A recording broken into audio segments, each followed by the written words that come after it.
Hello parents, this is Dr. Priyanka, your consultant pediatric dentist and certified health coach.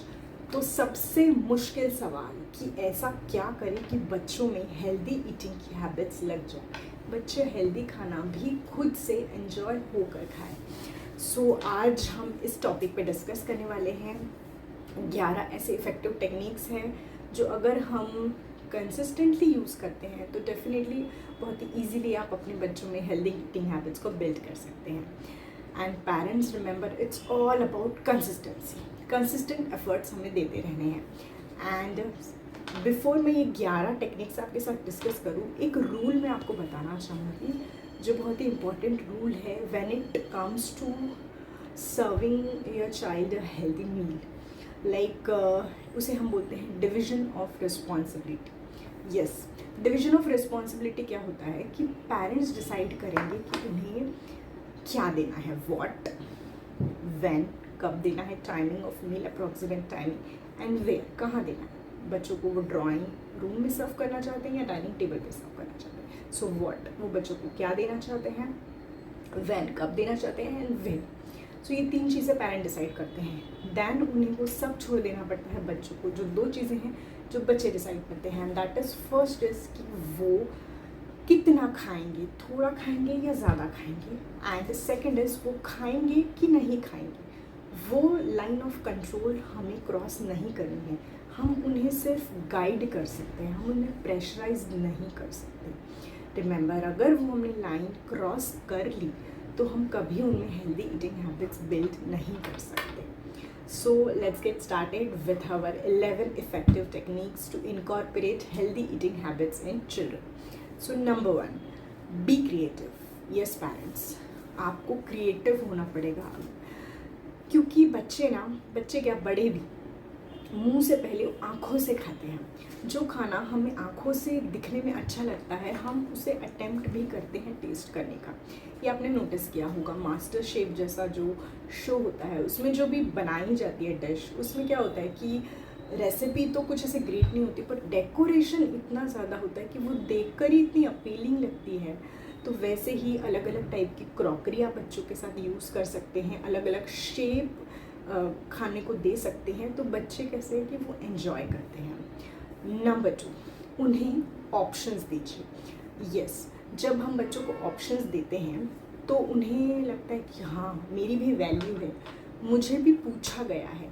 Remember, लेकिन ये options आपको 2 healthy चीज़ों में ही देने हैं, जैसे कि बेटा आज आप क्या खाओगे, छोले खाओगे कि राजमा खाओगे। आपने ऑप्शन ही 2 दिए थे, उसे ऐसा ऑप्शन मत दीजिए कि बेटा आज आप क्या खाओगे। एकदम बहुत बड़ा क्वेश्चन हो जाता है, वो कंफ्यूज हो जाएगा कि मैं क्या बोलूँ, और इसमें हाई चांसेस है कि वो कुछ अनहेल्दी भी बोल दे। सो इट्स वेरी इंपॉर्टेंट कि आप उसे 2 चीज़ों का ऑप्शन दें, एंड ऐसे आप ऑप्शंस चेंज कर सकते हैं। और हाँ, बच्चा डिसाइड करता है तो उसे भी एक रहता है कि हाँ, मैंने डिसाइड किया है, तो उसके उस चीज़ को एंजॉय करने के, खाने के चांसेस भी ज़्यादा होते हैं। नंबर 3, उन्हें tell them the benefits of food. उन्हें फूड के बेनिफिट्स बताइए। देखिए कैसा होता है ना कि बच्चे जब, जैसे लड़का है वो क्रिकेट खेलता है, तो खाना खाते वक्त आप बोल सकते हैं बेटा ये सब्जी खाओगे तो आपको एनर्जी मिलेगी, जिससे आप आपके क्रिकेट में ज़्यादा एफर्ट्स दे सकते हो, आप जल्दी थकोगे नहीं, जल्दी आउट नहीं होगे। अगर लड़की है तो आप उसे बोल सकते हैं कि बेटा इससे ना आपके चिक्स एकदम पिंक पिंक हो जाएंगे। तो उन्हें जो चीज़ अच्छी लगती है उससे रिलेटेड बेनिफिट्स आप उन्हें बताते रहिए। सिर्फ हमारा काम है बोलना, राइट। कहीं ना कहीं वो उनके बैक ऑफ द माइंड में वो सारी चीज़ें जो है वो जानी चाहिए। Then number 4 is involve them in cooking and shopping. सबसे पहले देखते हैं शॉपिंग। अगर बच्चों को हम शॉपिंग में इन्वॉल्व करते हैं तो सबसे पहले तो उन्हें बजट का एक बहुत अच्छा जजमेंट आ जाता है कि कितने की सब्जी है, कितने में लेना चाहिए, किस भाव में अवेलेबल है। देन सेकेंड इज़ कि वो जाते हैं, देखते हैं कि अच्छा मार्केट में इतने सारे टाइप्स के सब्जियां भी अवेलेबल है, कलर्स के फ्रूट्स अवेलेबल हैं, ठंडी है तो उसमें काफ़ी ग्रीन वेजिटेबल्स मिलते हैं, ये फ्रूट्स ये सीज़न में मिलते हैं। तो ये सारी इन्फॉर्मेशन भी उन्हें मिलती है। और साथ में जब वो आप उन्हें बोलते हैं कि बेटा तुम बताओ आज कौन सी सब्ज़ी बनाए, तुम चूज़ करो, तो वो जब खुद से चूज़ करते तो एक्साइटेड भी होते कि हाँ ये सब्ज़ी मैंने चूज़ की थी, आज मेरी चूज़ की हुई सब्ज़ी बनी हुई है, तो वो उस चीज़ को एंजॉय करते हैं। Then second is cooking. अगर वो कुकिंग एज अप्रोप्रिएट कुकिंग में इन्वॉल्व है, जैसे अगर बहुत छोटा बच्चा है 2 साल का 3 साल का, तो आप उसे जस्ट ओनियंस, टोमेटो, पोटैटो को सॉर्ट आउट करके रखने के लिए बोल सकते हैं। देन 3 साल का है, एक हैंडमेड मशीन आती है, आप उससे वो ऑरेंज जूस निकाल सकते हैं। अकॉर्डिंग टू देयर एज अगर वो कुकिंग में इन्वॉल्व होते हैं तो डेफिनेटली हाई चांसेस है कि वो उस प्रोसेस में इन्वॉल्व है, तो वो उस चीज़ को थोड़ा या ज़्यादा डिपेंडिंग ऑन देयर टेस्ट वो उसे एंजॉय ज़रूर करते हैं। बेसिकली उनका ना एक पॉजिटिव रिलेशन बन जाता है फूड के साथ, वो उसे निगेटिव तरीके से नहीं देखते। देन सेकेंड इज़ कि उन्हें पता चलता है अगर वो कुकिंग में इन्वॉल्व नहीं है तो वो सिर्फ बैठे बैठे बोलेंगे मम्मी और टेस्टी बनाओ और टेस्टी बनाओ। उन्हें पता तो चलना चाहिए कि टेस्टी बनाने के चक्कर में कितना तेल लगता है, कितनी शुगर डालनी पड़ती है। तो अगर वो प्रोसेस में इन्वॉल्व है कि इतना तेल लग रहा है, इतने मसाले डालने पड़ रहे हैं टेस्टी बनाने के लिए, इतनी शुगर कभी कभी डालनी पड़ती है, देन दे विल अंडरस्टैंड। क्योंकि खाना सिर्फ हमें टेस्ट के बेसिस पे जज नहीं करना है, उन्हें पता होना चाहिए कि खाना हमें न्यूट्रिशन के बेसिस में भी चूज़ करना होता है। Then number 5, teach them balance. Yes, मैं ऐसा तो नहीं कह रही हूँ कि आप उन्हें बस 24/7 फ्रूट्स, वेजिटेबल्स, होल ग्रेन्स यही सारी चीज़ें दीजिए।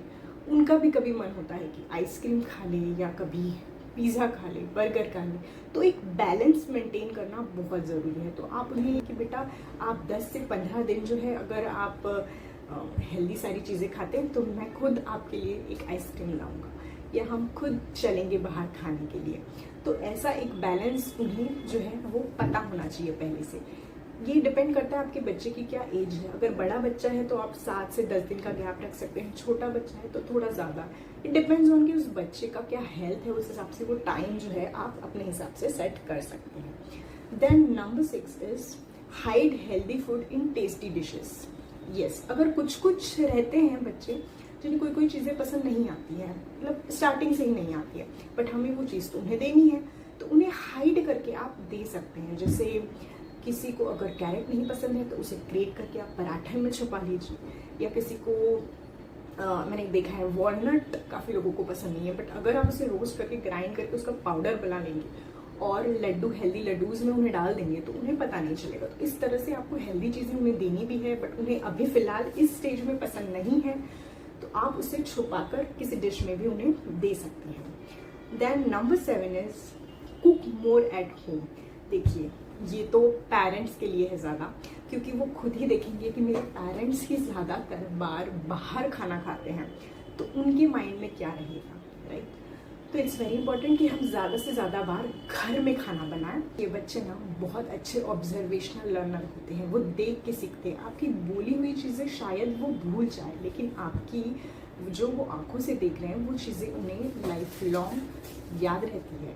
तो इट्स वेरी इंपॉर्टेंट कि हम घर पे बनाएं। आपके घर पे बनाई हुई तली हुई चीज़ें भी बाहर के तली हुई चीज़ों से कहीं ज़्यादा हेल्दी रहेगी, तो प्रेफर करें कि घर का खाना उन्हें ज़्यादा से ज़्यादा बार दें।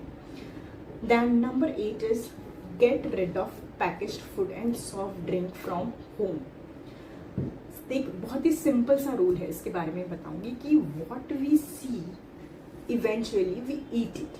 अगर वो घर पे कंटिन्यूसली डाइनिंग टेबल पे या किचन के कैबिनेट में हर जगह पे उन्हें पैकेट फूड दिख रहे हैं, तो क्या होगा, वो अल्टीमेटली उस चीज़ को खाएंगे। भले ही हम बोलते हैं कि हमने मेहमान के लिए रखा है, बट अल्टीमेटली मेहमान नहीं आते तो उसे हम ही खा जाते हैं, राइट। तो ट्राई करें कि ऐसी चीज़ें घर पे कम रखें, एंड अगर वो सामने ही बच्चों को दिखेंगी नहीं तो वो अल्टीमेटली खाएंगे नहीं। तो it's very very very important कि पैकेट फूड घर पे ना ही रखें। Then number 9 is never force, try to build good rapport with child. देखिए, कभी कभी होता है कि बच्चे खाते नहीं हैं, हम उस टाइम पे अगर उन्हें फोर्स करते हैं तो 100% चांसेस है कि वो नहीं खाने वाले हैं। बट होता क्या है कि उनका हमारे साथ रैपो ख़राब हो जाता है, तो हमें वो नहीं करना है। फिर क्या होता है कि हमने उन्हें खिला तो दिया, वो उस टाइम पे वो खा तो लेंगे, पर जो हमारा रिलेशन ख़राब हो गया हम उसके दुश्मन बोल जाएंगे। फिर आगे जाके वो हम कितना भी कुछ बोले वो हमारी बातें कम सुनेंगे। वो बहुत बार चीज़ें इसीलिए नहीं खाएंगे क्योंकि हमने बनाई है, हमने बोली है। तो इट्स वेरी इंपॉर्टेंट कि रैपो बनाए। बाद में जब उसका मूड अच्छा है, वो कहीं से खेल के आया है, टीवी देख रहा है, आप उसके साथ बोल सकते कि बेटा कल आपने ऐसे किया था ना, मुझे बिल्कुल अच्छा नहीं लगा। आप उसे समझा सकते हैं। तो इट्स वेरी इंपॉर्टेंट कि रैपो बिल्डिंग पे हम बच्चों के साथ ज़्यादा फोकस करें। And number 10 is lead by example. आज हाँ, आप खुद का एग्जाम्पल लीजिए। आपको मैक्सिमम चीज़ें कौन सी पसंद है जो आपके पेरेंट्स को या आपके ग्रैंड पेरेंट्स को पसंद थी, या बचपन से आप जो खाते आए हैं वही चीज़ें आपको बड़े होने पर भी अच्छी लगती है, राइट? तो बच्चों को भी वो उनकी लाइकिंग जो है वो उनके पेरेंट्स के जैसी धीरे धीरे बनती है। तो इट्स वेरी इंपॉर्टेंट कि आप जो है आप भी उसी तरह का खाना खाइए जो आप चाहते हैं कि आपके बच्चे भी खाएं, क्योंकि वो एज आई सेड कि वो ऑब्जर्व करके ज़्यादा सीखते हैं।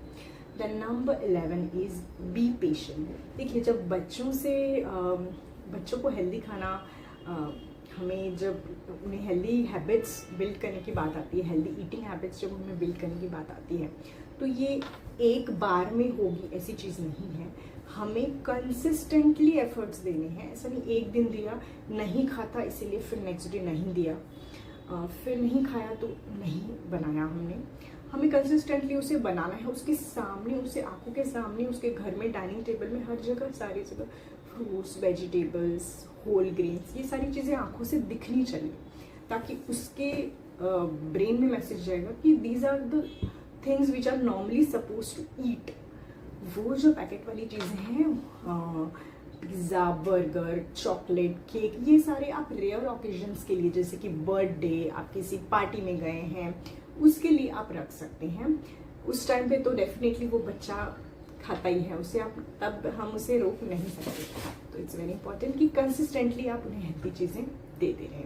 सो आई होप आपको ये वीडियो काफ़ी यूज़फुल लगा होगा। तो अगर आपने हमारे इस चैनल को सब्सक्राइब नहीं किया है तो प्लीज़ इसे ज़रूर सब्सक्राइब कीजिए, ताकि ऐसे ही हम आपको वीकली हेल्थ रिलेटेड वीडियो से अपडेट करते रहें। एंड यस, अगर आपको आपके बच्चों के हेल्थ रिलेटेड असेसमेंट कराना है तो प्लीज़ नीचे दी गई लिंक, डिस्क्रिप्शन बॉक्स में जो लिंक दी है उसमें क्लिक करके आप रजिस्टर कर सकते हैं। Thank you so much for your patience listening, and if you find this video useful, please share with your friends, family members. See you then.